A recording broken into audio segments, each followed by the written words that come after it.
Good evening, Poe fans, and welcome back to Poe Discussions with Jeannie and Carmen.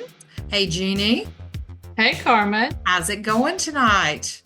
It's kind of cool. I got this cat over my shoulder, just Yes, feeling like home because it's usually my own cat staring at me. this is But true. I thought it was creepy enough to go with the day. Yes, absolutely. And so we have a very special guest tonight, and her name is Hannah Raven. Welcome, Hi. Hannah. Hi. Please tell us a little bit about yourself.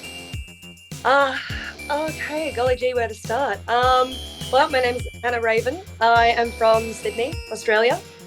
I'm an actor and a burlesque artist, and absolutely obsessed with Poe. So, yeah, everything I do is inspired by his work. So, my burlesque theatre company does Poe-inspired performances, and yeah, as an actor, I'm really inspired by the short stories as well. So I try to sort of create shows based around these short stories. Okay. And yeah, also just a bit of a nerd about bats and cats and all that witchy stuff. So yeah. That's awesome.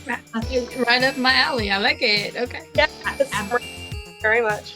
Yeah. So we were just discussing, so we are on Saturday evening and Hannah is Sunday morning. So it's to me, it's kind of Poe-esque crossing that boundary.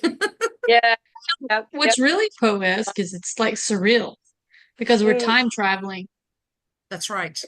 And Yeah. yeah. Hannah, I was going to say, but kind of before we get into some more things about you, so we just did our degree episode on surrealism for the month, and we talked about French poet Paul Valery, and Mm, he was obsessed with Poe. So it's mm, perfect, perfect. So yeah, great. yeah, Yeah. Worlds colliding, dreams within dreams. Here we are. absolutely. So Yeah. My so main thing.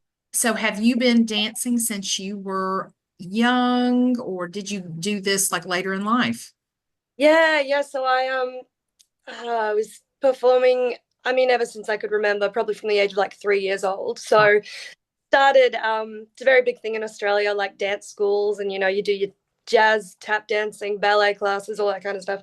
okay. Um, and it wasn't until I really got to high school that I really got more into acting. So I did a few acting classes and started working with some Shakespeare text and became one of those drama nerds. So yeah, high school was fun, not bullied at all. It's um, not- the drama nerds, we come together, don't we? And I don't know, since then I just sort of got on this bandwagon of working with like really odd text and weird text and Mhm. HP Lovecraft stuff and Poe. And then when I graduated high school, I moved to Melbourne because I'm from a small town called Bendigo. So Okay. Bendigo, country girl at heart. And after Melbourne, I got into the Actors Centre Australia, which is in Sydney. Okay. So I came to study acting up here. Um, and then I sort of like fell away from the dance and went really hard with the sort of like classical acting and Okay. Shakespeare text. Hmm. But then once I graduated drama school, there's this funny sort of limbo period of like, oh, I'm out in the industry now. How do I make a living out of this? How do I get an agent? And so to pass the time, I started doing burlesque classes because Okay. I'd always been interested in burlesque and, the Dita Von Teese and all that sort of stuff. Oh yeah. Yeah. And then I was like, oh, burlesque is great because you can create a whole 5 minute show Hmm. on your own, like with costumes and like you're part of a lineup in a cabaret vaudeville setting. Hmm. Um, Everything I kind of did was always leaning on Poe and like the Okay. gothic and so I kind of became known for that. And then so I couldn't stop it. It was like this snowball effect. So I just kept going with it. And so yeah, that fed into with my dance background and my burlesque and acting, sort of like creating this kind of like Raven-esque character with feather fans. So I Yeah. do dancing mainly. Hmm. And yeah, so that's kind of where all those passions kind of collided to make me this product creature. Oh, I think it's Yeah. awesome. It is awesome.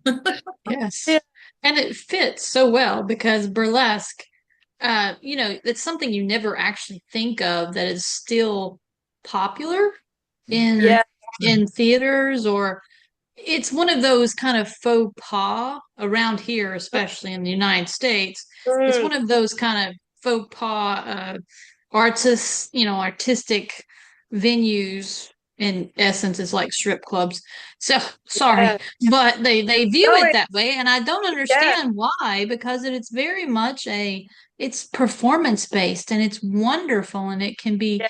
so freeing and artistic. And Poe, and you developed it wonderfully based Mm, on something, because I can see Poe's works just being brought to life and being the most perfect things in a burlesque setting. Mm-hmm. yeah.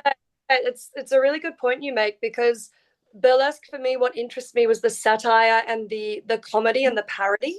Yes. Because like, way back in the vaudeville days, like burlesque shows were actually like the comedians and the people bringing on little dogs jumping through hoops, and Mm-hmm. then at the end of those shows they would have an exotic dancer, like from some like doing some kind of like salacious dance at the end. And so that's why a lot of the audiences started flocking there, was to see the girl at the end of the show. And then Yes. Mhm. became, rather than what burlesque was, it became known like burlesque is the nudie girl. Mm-hmm. And Yeah. then that was the trajectory all the way until the 60s, like 60s and 70s, where it started to become the strip clubs monopolized on that, because they knew Yes. people were coming to see the girls, which is, in my opinion, a great thing for feminism. You know, women Mm-hmm. working and, you know, empowered to do what they're doing. And then it all just kind of died off. And then there was a resurgence because of Dita Von Teese in the 90s. Mm-hmm. So, and then she became, she added like classical burlesque, 50s burlesque into her stripping. And then it became this like, oh, who's this glamorous woman doing all these fantastic fan things and all this kind of stuff.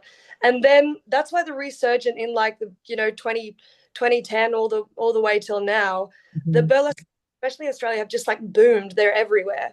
Okay. But the thing for me that attracted me to it was the parody and satire. Like my first routine was actually this like big puffy white kind of like French maid outfit, but I blacked out one of my teeth with some licorice, Oh, so that when I came out, people are expecting, oh, a French maid, and then I turn around and I go, and it's like I'm missing my teeth. And the song was something about like, I'm so beautiful, love me. So it was this parody of like this beautiful woman with the body, and then it was like, psych, I'm missing half my teeth. So it's like the like, we call that like, the French word is like joli lad, like ugly beautiful. And mm-hmm. so Poe for me marriages those together. Like you look at like, you know, Lenore and Morella, Yeah. and you know, they're beautiful women, but then they die and they're a rotting corpse, but then they come back, and Mm-hmm. there's still this beautiful ethereal nature about, you know, a dead woman, and she's powerful because she's a ghost, so you can't stop her. um Exactly. yeah, that's kind of like what how it reads to me, and how Poe kind of fits in there. Yeah. Absolutely. I was going to also throw in that there is a huge resurgence of burlesque in the tiki world. My Mm, husband and I go to a lot of tiki, like I guess you could say events, I yeah. guess, or conventions or whatever you want to call it. And they usually always have a burlesque show, and Mm, they do kind of gear it toward something tropical and things like that. But it's just beautiful. It's absolutely beautiful. yeah, gorgeous. Yeah, and there's so many different versions of it now, and Mhm. you know, go to a burlesque show and you now see the variety. So they will have a stand-up comedian, or they will have, you know, some kind of circus artist, especially like the aerial girls and the clowns. Like the clowns, I mean, Cirque du Soleil was touring in Australia recently, and I go to Mhm. see the clown. The clown is my favorite part of a Cirque du Soleil show. I'm just like, where's the clown coming in? And you know, and the audience love it, but they don't. And they love and they remember the clown, but they never think to go for the clown. They go for like the whiz bang stuff. But That's it's true. yeah, it's like the little nuances of performances that make you remember the show. Mhm. So yeah. It would have been interesting if Poe had written a story about clowns. Yes. That would have been, that could have gone really creepy.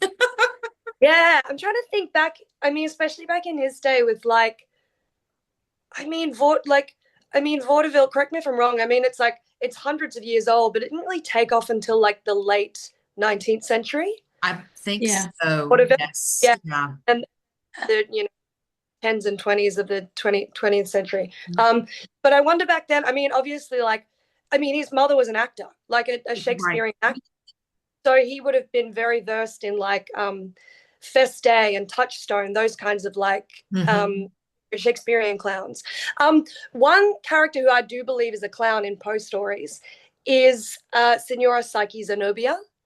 Yes, I love her. The time and how to write a Blackwood article. Yes. Blackwood article. Yeah. Mm-hmm. She's hilarious, and I she's love a her.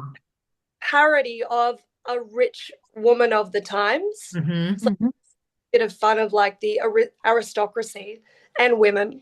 Yes, absolutely. She's hilarious. She's like, I actually played her in one of my Poe performances when I did like, it was the Grotesque and Arabesque. Okay. And so I did the Sight of Time monologue as her. Nice. Very cool. Yeah. Yeah. It is the one thing that I love the most. And we were talking about the history.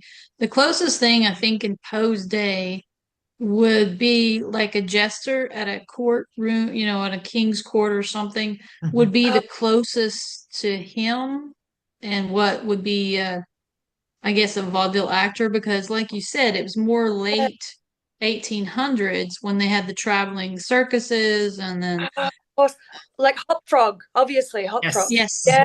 yeah, Hop Frog, I think would be the closest thing Mm. that would be the clowns, at least for me, Yeah. because they are the total, you know, the ones that everybody always wants to come to see, you know, like the bearded lady, you know, the three-legged man, kind of like from Barnum and Bailey's circus type of thing. So yeah, Hop Frog, I think, would be the closest for a burlesque show, but it was more, you know, too far out for the rich odd, you know, thing. So it didn't really give you Cultured audience. interest.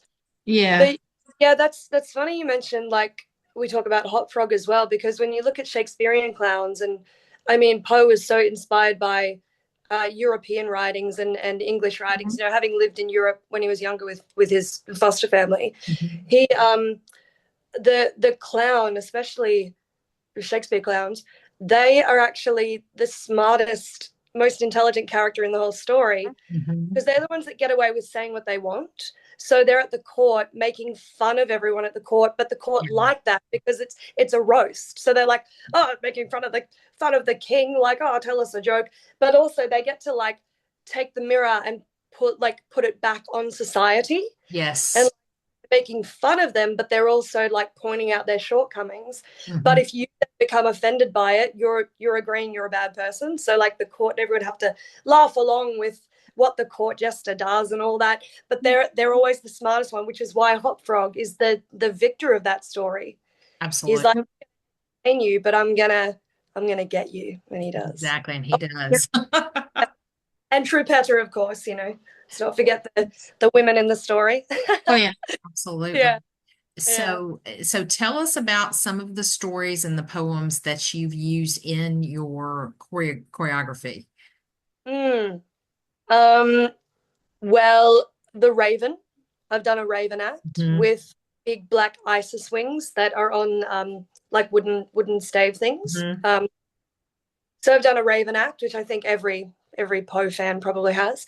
But my favorite has been my Mask of the Red Death act. So it's a feminist interpretation of the Mask of the Red Death. Okay. So as the costume is red couture velvet, big gown, and then the mask is actually a dead horse. So it's based on like the horses of the apocalypse. Yes, so yes. It's a skull mask, but it's in the shape of a horse. So it's like the indication of like, you can't escape your fate. You know, death is coming for you, and you know, here's this horse mask. But also representing like the strength of women in Poe stories as well. So that's my favorite routine. I do that quite a bit here in Sydney. And that was part of my Grotesque and Arabesque burlesque show. and I came out of a big like ebony clock. So I had this big ebony clock made, and it swings open and I come out of the clock. So that is awesome. That is yeah. creative. Yeah, it was good. It's good fun. It's one of my, it's hard to do because the clock, it's sitting right next to me. The clock is so heavy. Like it's just, imagine, yeah. Need to get it like shipped there. And I was going to bring it over for Poe Fest last year because I actually performed the routine at the Black Cat Ball, but I couldn't bring the clock because, you know. Yeah. I mean, imagine how much that would have cost to bring. Or even if it made it in one piece. Yeah, that's true.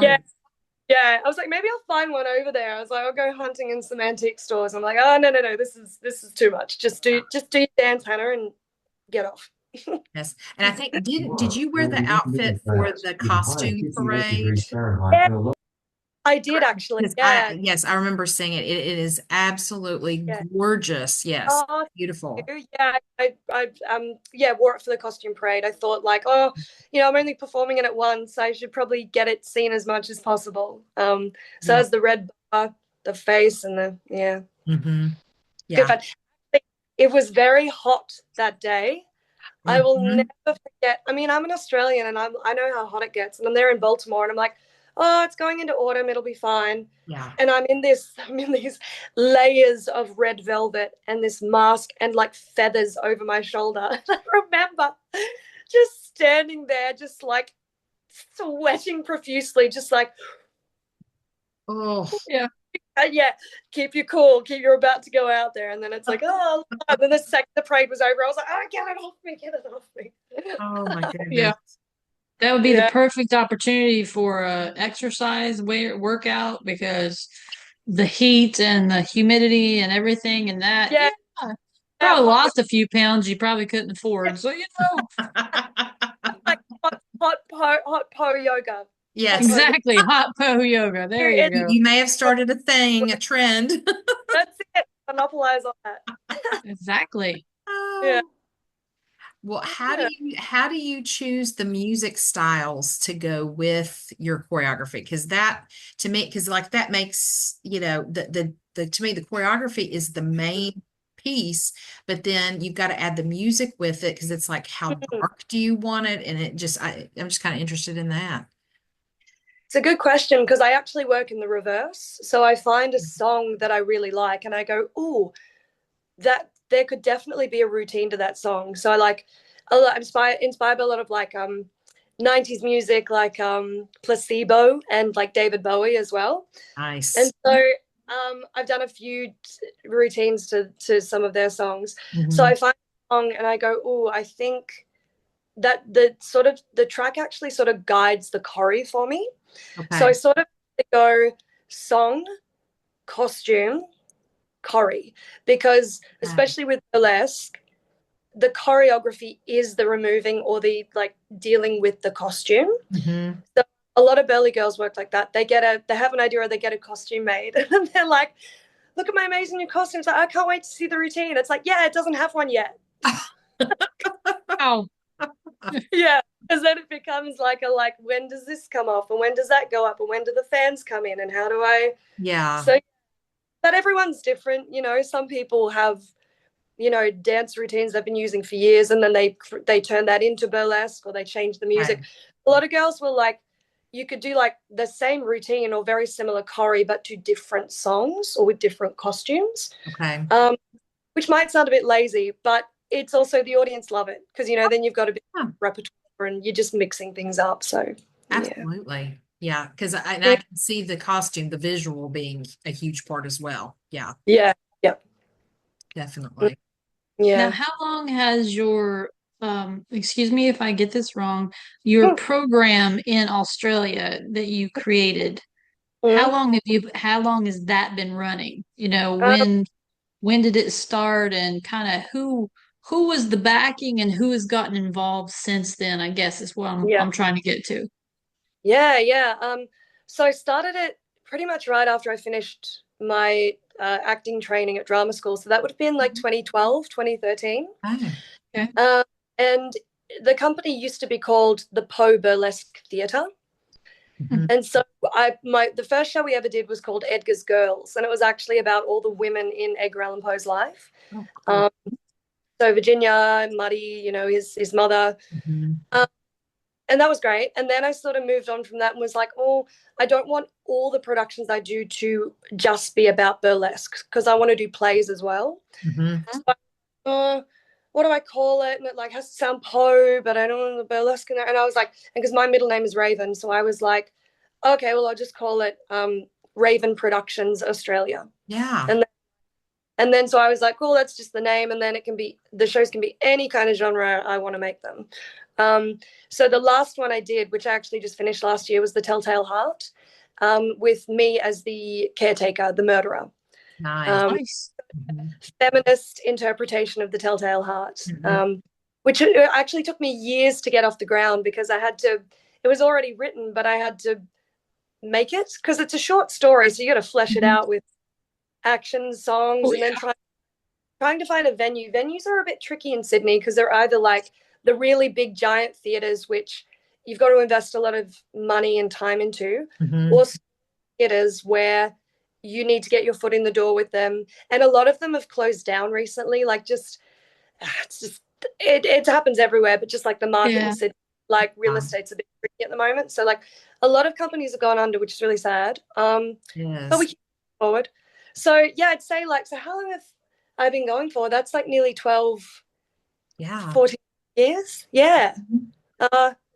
Yeah. And then with anything else I do, like if I'm hired to do a job, it'll be under my umbrella company and all of that kind of stuff. So nice. Yeah. That is really cool. Mm. So, and you won, is it 1 or 2 Saturday Visitor Awards? So I want to say like 1.5. Okay. So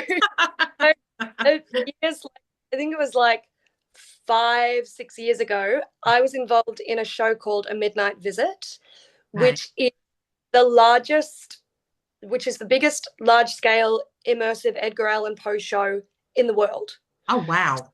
Yeah, so it was very inspired and similar to Sleep No More, which was that one in New York about Shakespeare. So this was Poe. So it toured around Australia for about 4 years. Okay. And I played Ligeia in that production. So that show then got nominated, and that show won. So I was in that show, which the company won for, which was amazing. And then about 3 years ago, my production, the Grotesque and Arabesque Twisted World of Edgar Allan Poe, won an award as well. So congratulations on both. literal dream come true. Like it was on my bucket list. I was like, oh, like that's probably the highest honor for me I could ever receive. So I'm like, I'm done. Life's good. Yeah. Being Poe fans, we completely understand. Yes, absolutely. And it was like, especially to be recognized all the way from Australia, like that to me was just such an honor, and something I was really proud of. So yeah, it is awesome that the Poe Fest in Baltimore is an international, sensation, honestly. I mean, I've been every year, even the COVID, watched it, virtually as much as I could, and always have a fantastic time. The entertainment they bring in, everything is really awesome. Yeah, and they really make that effort as well, because they don't just call it the international festival. Like they make it that. They try to get people there. They especially when everything went online, they had like speakers from Spain and England. Yeah, which is super cool. Which is so incredible that Poe's reach is just now worldwide, like hundreds of after death. Because you think about, like, he went to Europe when he was younger, but then he just stayed around, that East Coast area. Yeah. Now, like, people in bloody Sydney, can I say bloody? Yeah. Oh, absolutely. Go ahead. It's we're celebrating him, and that's why I created the Edgar Allan Poe Australia Society. Yeah. And it's very small. It's more just like a page and an Instagram, and sort of like every year I try to do the Edgar Allan Poetry Night. So it's just a call out in Sydney to people who want to read Poe. Nice. So open mic and you can read poetry you've done yourself. So I try to do that every year to sort of just keep the Poe fans in Australia kind of present. Absolutely. Yeah. Absolutely. Yeah, it is amazing his reach today. And it's like he probably would have never thought it would be, his fame would be like it is. It's just it's surreal. I mean, it really is. Yeah. And he wanted that because, he toured his stories and went to other towns and presented them. He was known for being such a showman. And yeah, he would have loved this. Like it's just like fame and fortune after your death, which is so Poe. I know. It definitely is. Yeah. And that's also why people are so fascinated with him, because like this odd, mysterious life and his writings, and now he's so famous for, after he's gone. Exactly. And then the mystery of his death, the way it was, and it's just it's very ironic and just cool. The whole thing is just eerie and yeah, it's awesome. Jeannie, what questions do you have? Well, I was just kind of thinking that I know when we first started the podcast, we were getting a lot of listeners from like South America.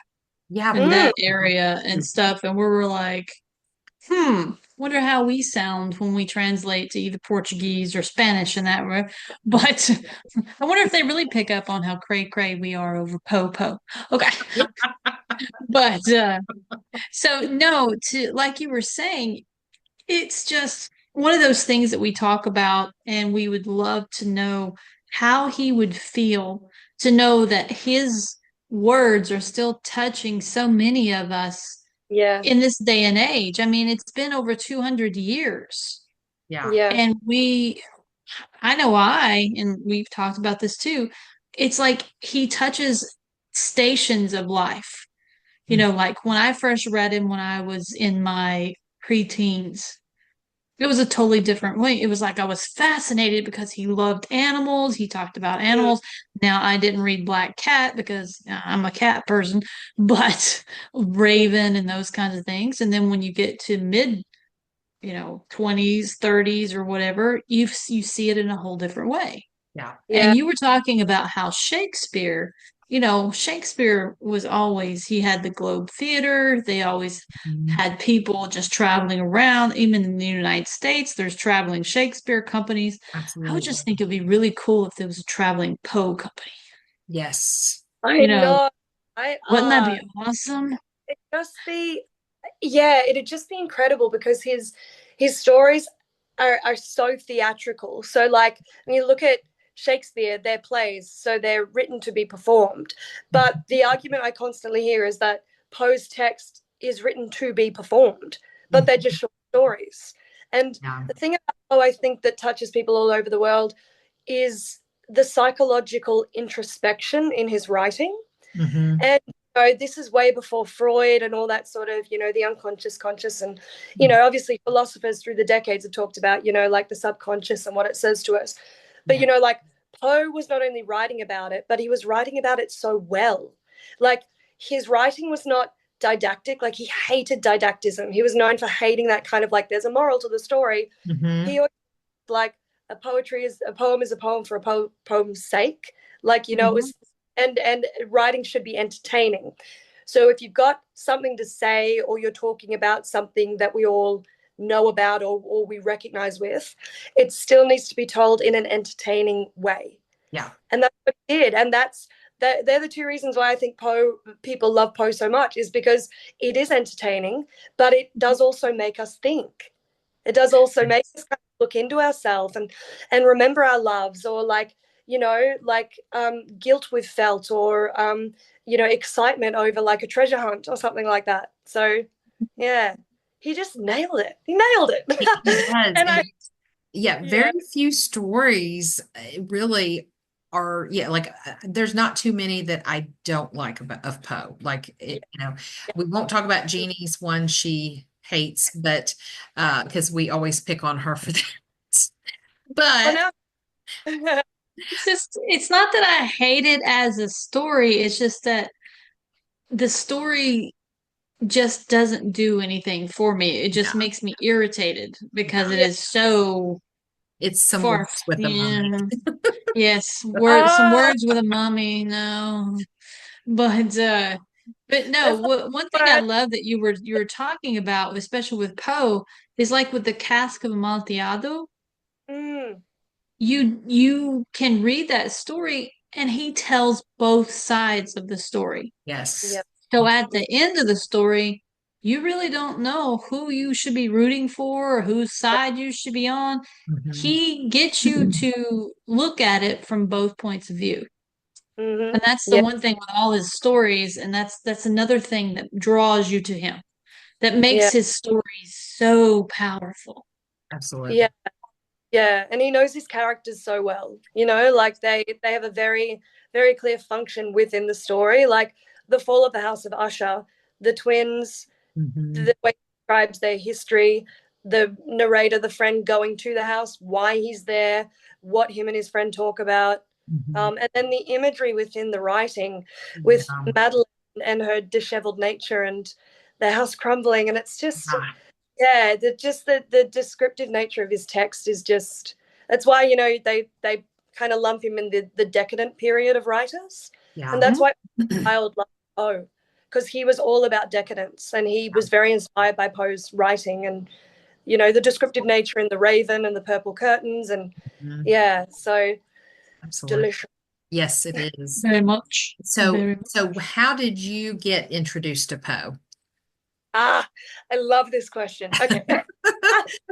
So about I wasn't that young. I was probably about 22 or 23. Okay. And I'd known about Poe, you know, I'd read a couple of things, but there's a very quirky director here in Australia called Barry Kosky, Okay. and he directs operas, and he's known for directing operas with big, like, odd costumes, and the costumes sometimes have like body parts and Oh, sometimes like there is the head things. Like it's very, very avant-garde. Anyway, he directed a one-man version of The Telltale Heart oh, years ago. It was like 2002 or something like that. okay. So long, and I'll never forget it. It was like the lights went down, and you're waiting for the show to begin, Mhm. and nothing happens. Nothing happens. Pure, complete blackness. 2 minutes go by. Nothing happens. People are thinking, "Oh, are the lights not working?" And then all of a sudden, like, I thought I could see a face on the stage, and I was like, it's like my mind's just playing tricks on me. Then this tiny face just appears. So they had this spotlight pointed very poignantly on face, and it faded up slowly. I reckon over the course of like 5 minutes, and then it just revealed a man sitting on a staircase, and everyone's like, and then all of a sudden, this cha-cha music just goes bum ba-dum, like, and scares the audience out. I was just like, and it's that song I Could Have Danced All Night from My Fair Lady. Oh Yes, yes. The character just sitting still, the lights slowly coming up, and I've never been so immersed in a show in my entire life. that is awesome. I, I wish he'd bring it back. I should just send him an email, just like do it again. Yeah. Um, Yes. it was obviously the Telltale Heart, the caretaker and the murderer, and just just a one-man play. And yeah, I left there going, wow, I need to read Poe, and that was it. And then I was hooked, completely hooked. Oh, that is amazing. That would Yeah, hook me just with Yeah. that type of yeah, beginning and that. Oh, Yeah. I mean, it makes me want to yeah, see it. yeah, it's yeah. intense. It's intense, but it just yeah, I can't imagine all the emotions watching it.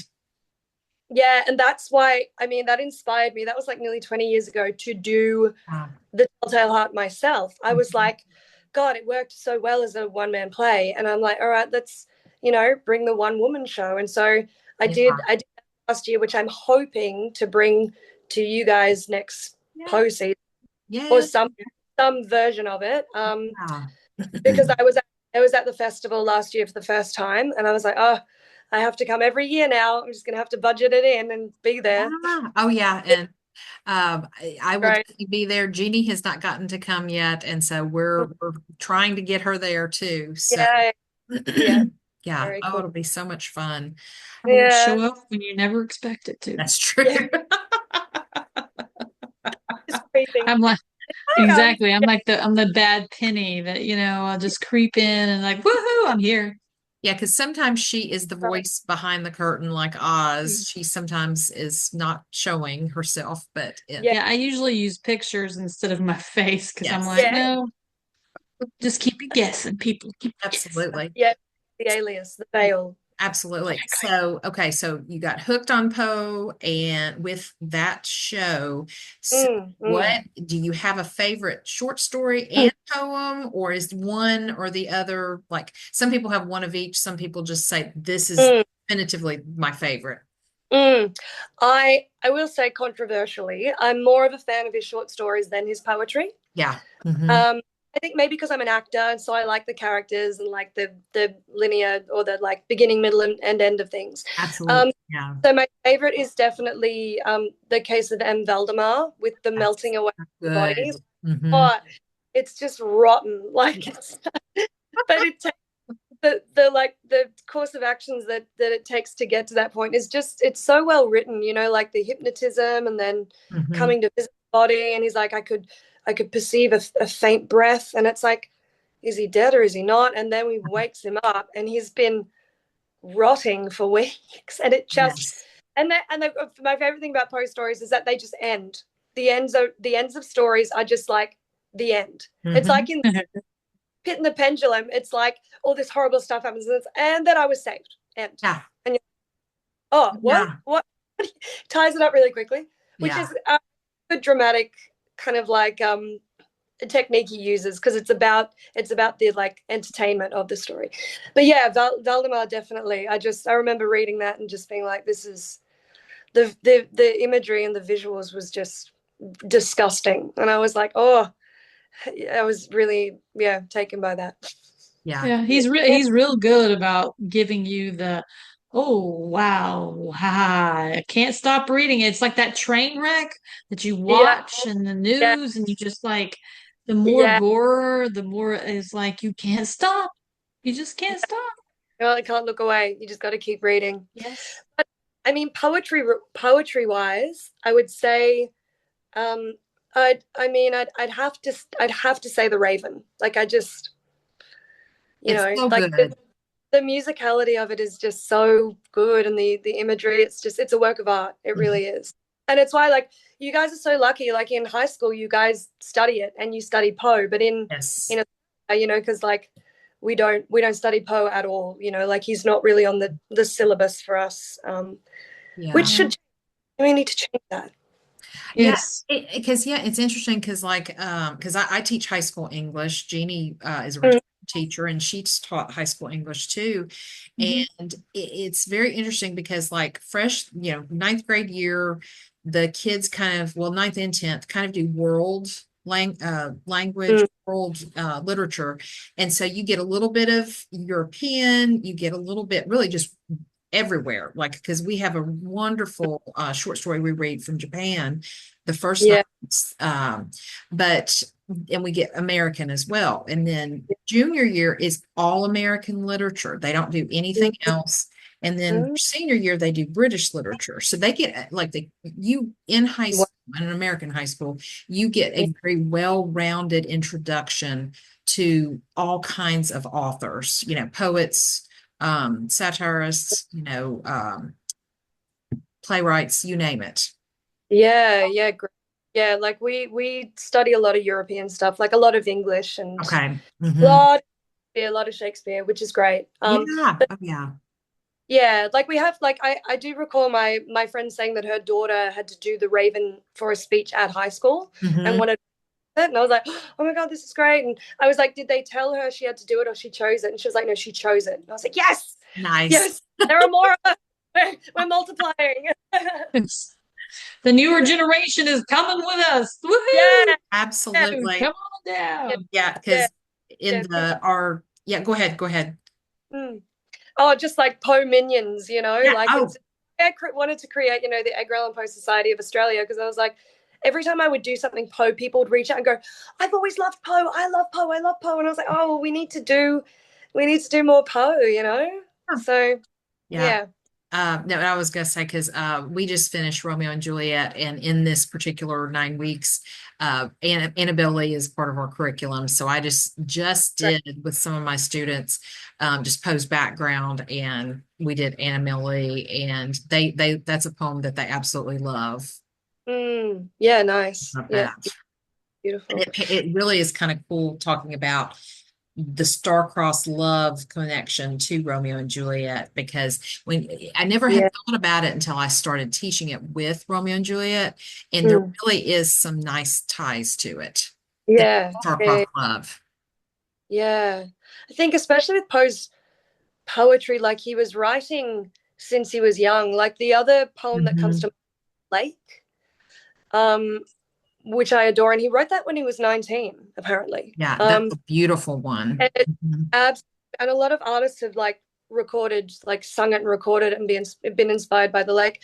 So he Mhm. wrote that at 19, and so he had this very specific skill from a very young age, because he went to university and he studied, and he was quite well educated. He didn't like see any of it through. He Right. was sort of, he knew what he wanted to do. He learned how to do it, and then he went out and did it. Yeah. And they say he was the first American writer to try and make a living as a writer. Yes. First American writer to try and do that, because all the others were from money or dukes or barons or like Lord Byron, and so they were just writing their spare time, and they got famous because they had the platform. But Yeah. here's Poe in his like no shirt, torn jacket, trying to like look great, be like, read my poetry. He Absolutely. was Sword. Oh, he was the first long-suffering artist to try to get his medium out there for the people. yeah, Yes. absolutely. Oh, I know. And I think that's another reason we connect so much with him. yeah. Yeah. There's the poster boy for the struggling artists. Exactly. Yeah. Absolutely. So, Hannah, what is coming up next for you? What are you working on? Oh, okay. So the Telltale Heart that I did, Mm-hmm.